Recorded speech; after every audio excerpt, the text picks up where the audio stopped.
I mean, as you can see, the channel mostly covers reality TV during peak Big Brother season, and when Big Brother season is over, I don't cover it as much. I cover my challenge. I sometimes I cover Survivor. I haven't really done that this year because I started about 5 to 6 episodes behind. But I think as long as the tickets are not sold out, I have intentions to go to the Survivor finale party. I think that would be fun. I like the Survivor parties to an extent. Like more so, I think it's cool to be around the cast and everything, and Wendell and Bryce. Um, I don't connect as much with the Survivor players themselves, but I still think it's a fun, cool environment to be able to talk to whoever's there. I go home. I think the only one I ever asked for an interview out of that whole big group was Gabler. I think I might have asked 2 or 3 other people, but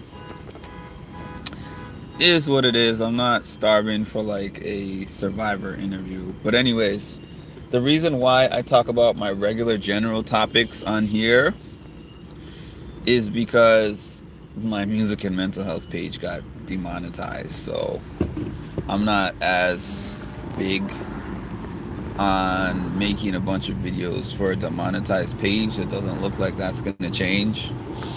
I do want to take some of that content and save it, repost it, because I think some of that content on that page is classic. So, but anyways, on to the title where I said you can't make anybody like you. Hi, Marshall. You cannot make anyone like you, but you can make sure they respect you. So here's the thing: art imitates life. I know that some people are proud of compartmentalizing, like, hey, this is the work version of me and this is the personal version of me. And we all do it to an extent, because I can't walk into work and be the exact person I am outside of work and maintain a job. It just can't happen. There's some sacrifices that I have to make to my ego, to my tolerance, to the things that people are willing to say to me, etc. Right? Um, the reason that I'm thinking about this, and the reason that I made this particular video with this particular title, at work, y'all know I've been dealing with a lot of things at work.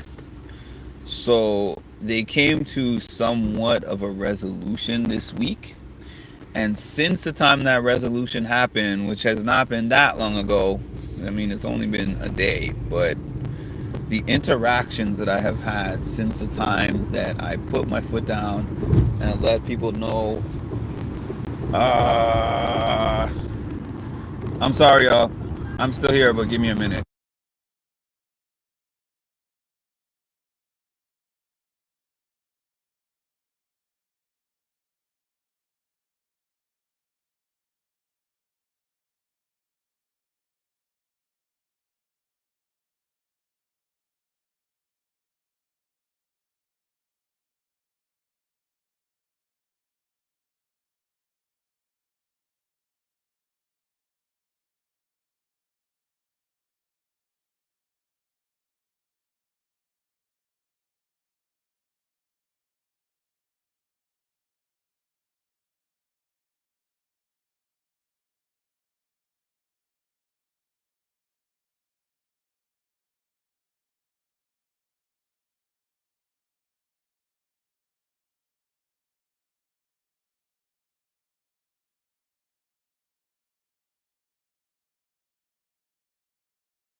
So yeah, so I One guess that's second, y'all. something. Duty I don't know calls if it's all me. day.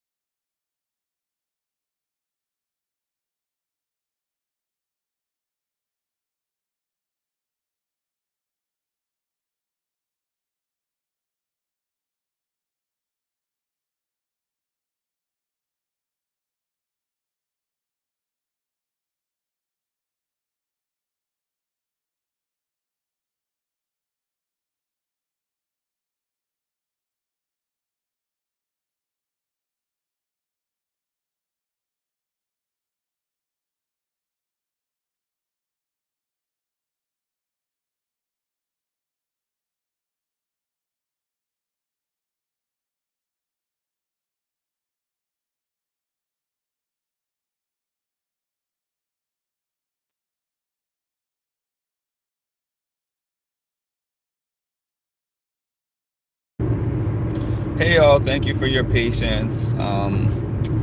Duty calls all day, and this is not necessarily a break time, even though like driving in my car to an appointment should technically be a break, but I don't really have enough time to complete this 30-minute message that I was going to give y'all, but I have another 15 minutes left, so I'm just going to give you like a short abbreviated version of it.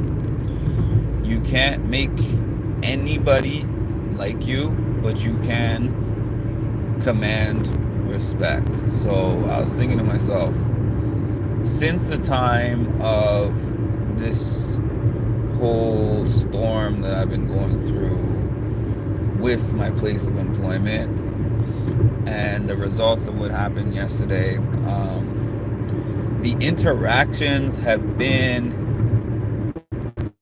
I don't know, like some of these people don't like me, but the way that I feel is this is a work environment. I'm not actually at any work environment for anyone to like me. I hope me, which they generally do. Like 80% of them, we have a good rapport. We have good relationships. We have good working relationships. 20% of them, they don't like me. They're not going to like anyone they get.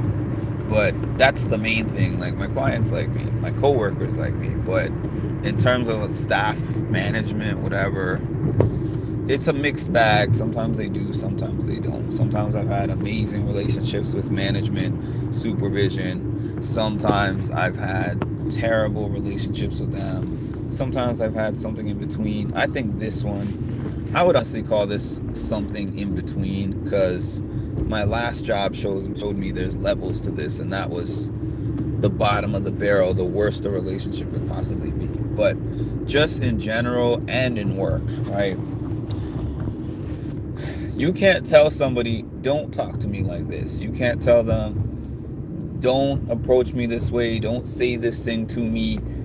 You can tell them that, but then there's a thing called free will. So people can still do and say whatever they want. Now, if we're talking about your personal life, when people do or say things that you have set boundaries for them not to do, you can just get those people out of your life. You could just decide you are no longer a part of my life. Or if it happens to be, it's not always that cut and dry. If it happens to be a family member, a friend, somebody that you live with, then sometimes there's nothing that you can do in terms of, okay, who is this for? There's nothing that you could do in terms of just cutting them off, because it's not always like you could just cut somebody off, because I've had times where I wanted to set a boundary with somebody, but they live with me. So what boundary could I really set? Like, you can set some boundaries with someone you can't get away from, but you can't get away from them. And my parallel to that in life is like a work environment is like that. If it is someone who is directly tied to your job, you have to report to them, or you have to work on cases together, or you have to work on something together. Like, your job requires some element of teamwork, where you are going to be speaking to them on a weekly basis, I I've realized like I cannot make somebody a way.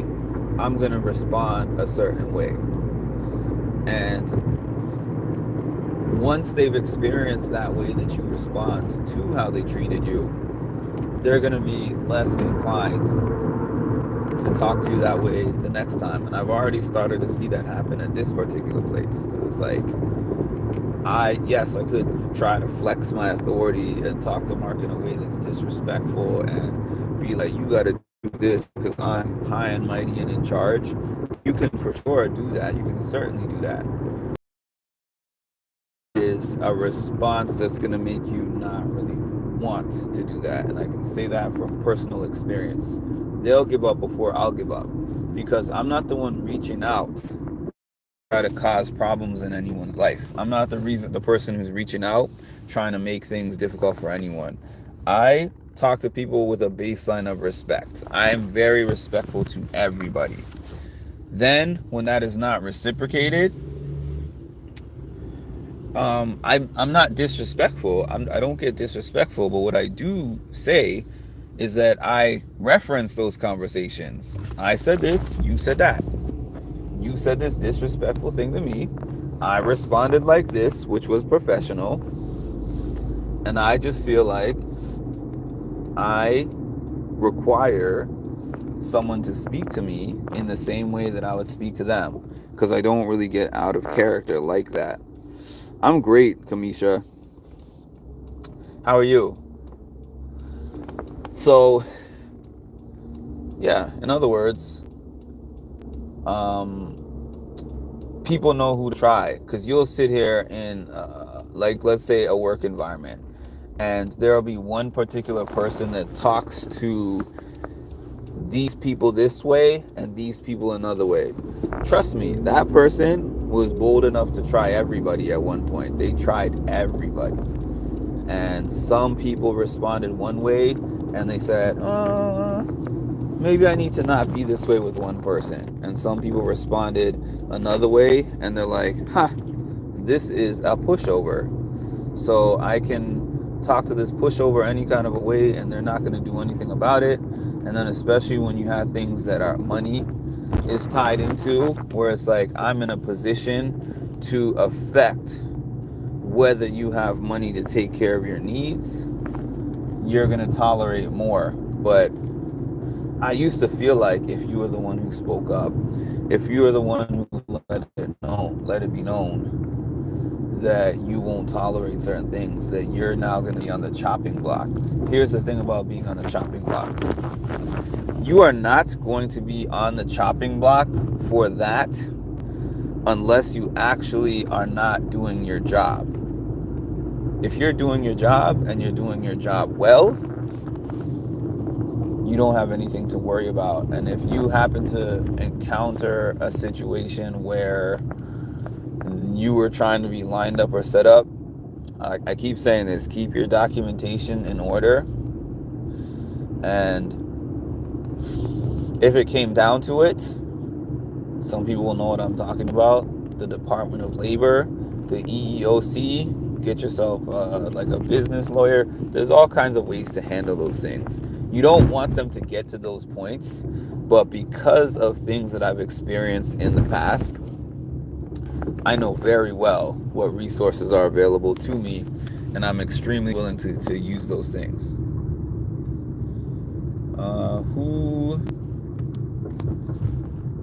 Chada. The measure of a man is not how much wealth he acquires, but in his integrity and his ability to affect those around him positively. I like that quote. The Lost. Hi, Chad. Hi, Beverly. Oh, is this person trying to turn? I don't know, but let me get through quick. Okay. Wait a minute. Wait a minute.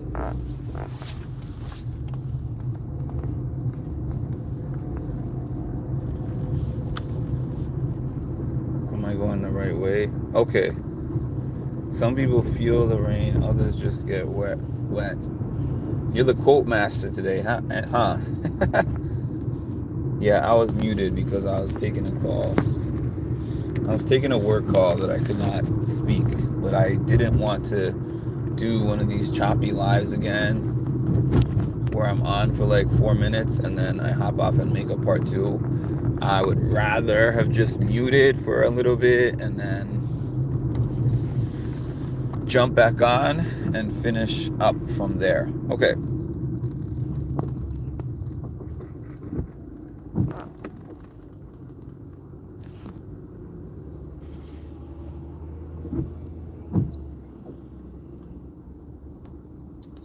I've been good doing press, no sleep. Who have you been doing press for? I know it's more than Big Brother. Which Kamisha, if you're still here, I think that you did one for what? You did some for the Anonymous. I think I had seen that you did some interviews for the Anonymous. I know that you got all the Big Brother house guests. You did interviews for them. Have you been doing what, the challenge? Which other ones? Are you doing everything on the CBS family? I'm not sure. Like, I see your notifications and I've watched some of the interviews. I just don't know which specific ones that you're doing. But shout out to Kamisha Reviews. I know that some of you know her interviews. Her interviews and just her general content. Kamisha works hard on this stuff. Let's see. Yeah, so I always use the analogy. I'm probably going to close with this. I always use the analogy of when you walk into somebody's house. It's about boundary setting, honestly. This is all a matter of boundary setting. You walk into somebody's house, and some people's house, as soon as you step in, they were like, shoes off. And for some people, no problem. They're also shoes off people. So it's like, okay, I can take off my shoes. Other people don't take off their shoes when they go in the house. So when somebody is aggressively or assertively like, take those shoes off, they're like, wow, this person is just, I don't know why they're so adamant about shoes being off. You know, like, what's the big deal with that, right? So the thing is, the first time they say that, it might get met with some contention, but then the person is going to take the shoes off. The second time they say it, maybe the person is already going to be expecting it because they heard it already. The third time that boundary is set, they're going to be like, I don't want to hear that from this person. So as soon as I go over to their house, I'm going to take my shoes off automatically. Or if it's something that I consider too much, they're requiring too much, I'm just not going to go over to their house. And I consider it a win-win. So if they come in and they take the shoes off, even if they feel a way about it, the shoes are still coming off. You won in that regard because they respected your boundary. If they say, you are just too much to handle, you're too much of a person to handle, so I'm just not going to go over to your house, it might suck because you're like, I hoped that they would really just respect my boundary. Then you also won anyways, because if they didn't respect your boundaries, they didn't respect you. So that's the parallel that I'm drawing to my place of employment. Even if people are respecting my boundaries because they're like, I am not trying to deal with his reaction to when I don't respect his boundaries, I'm still like, at the end of the day, if I'm getting respect, whether it is artificial or legitimate, I don't care about any of that. I don't care what reason you're doing it for. I just care that you're doing it. You treat me with respect, I treat you with respect, and that's it. You have a choice of whether you can choose to let someone disrespect you or not. And then when they do choose to respect you, you have ways to respond. Personal level, you you have a couple of choices. You can excommunicate them altogether, or you can limit their access to you. Professional level, so as much as I don't love doing it, there's email threads. You gotta take full advantage of those. Document, send the emails, don't respond to anything they say to you emotionally. An HR rep taught me that. She was like, you know what, Mark? Don't give people things to use against you. And that was one of my biggest lessons learned. Because I used to be somebody who was like, you can't talk to me like that. You know, like, it's going to be a problem if you speak to me. Oh, this guy took my parking spot. Ah! Sorry about that, but this guy, I was reversing for this parking spot. You know what? Oh, God. New York fights. I could be somebody who ends up on like NewYorkFights.com. But I'm just going to get another parking spot further down the road. Call it a day. That annoys me though. It really does. Sometimes I want to be one of those get out of my car person and be like, did you not see me coming for this freaking spot? Ah! But it takes me 2 seconds to park my car, road a little bit, and then walk a bit, you know. I really thought all of these, right, were people. Hold on. I thought that was a person sitting on the chair. I thought this was also another person. I was like, oh, this person is sitting here chilling. Halloween decorations.